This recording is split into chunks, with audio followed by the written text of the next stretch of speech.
একসময় একটা ছোট্ট শহরে সাইমন নামে এক লোক ছিল, যার একটা ছাতা ছিল যা খুবই দুর্ভাগ্যজনক। সাইমন যেখানেই যান না কেন, ছাতাটি সবসময় কোনো না কোনো বিপর্যয় ডেকে আনত। এক বৃষ্টির সকালে সাইমন সিদ্ধান্ত নিয়েছিল যে কাজে যাওয়ার সময় সে ছাতা ব্যবহার করবে। সে গর্বের সাথে ছাতাটি খুলে ফেলল, ভেবেছিল এটি তাকে শুষ্ক এবং নিরাপদ রাখবে। কিন্তু ছাতাটি খোলার সাথে সাথেই কোথা থেকে এক ঝটকা বাতাস এসে এটিকে উল্টে দিল। সাইমন এটি ঠিক করার চেষ্টা করেছিল, কিন্তু প্রতিবার যখন সে এটিকে স্বাভাবিক অবস্থায় ফিরিয়ে আনত, বাতাস এটিকে অন্য একটি গিঁটে পরিণত করত। পাশ দিয়ে হেঁটে যাওয়া লোকেরা তাকে দেখে হাসতে শুরু করল, এবং লাল মুখের সাইমন ছাতার সাথে লড়াই করতে থাকল। সে এটিকে স্থির রাখার চেষ্টা করেছিল, কিন্তু যখন সে একটি ফলের দোকানের পাশ দিয়ে যাচ্ছিল, ছাতাটি কলার গুচ্ছের উপর আটকে গেল। সাইমন কিছু বুঝতে পারার আগেই ছাতাটিতে একগুচ্ছ কলা ঝুলছিল। সে বাস ধরতে দৌড়ে গেল, কিন্তু বুঝতে পারল যে তার ছাতাটি এখন রাস্তার সাইনবোর্ডের সাথে আটকে গেছে।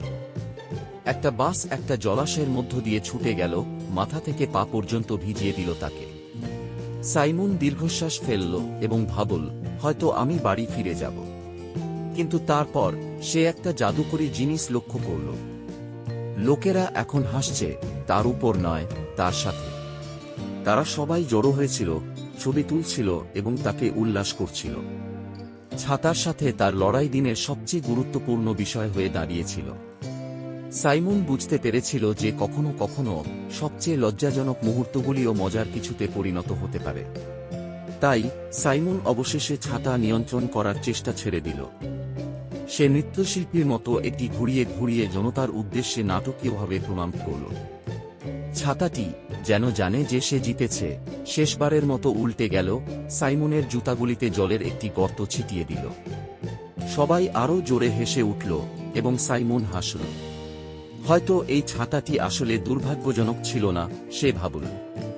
সেদিন থেকে সাইমন নৃত্যশিল্পী ছাতা নামে পরিচিত হয়ে ওঠে এবং বিভিন্ন ধরনের অনুষ্ঠানে আমন্ত্রিত হতো, যেখানে লোকেরা তাকে এবং তার দুর্ব্যবহারকারী ছাতার অভিনয় দেখতে পেত।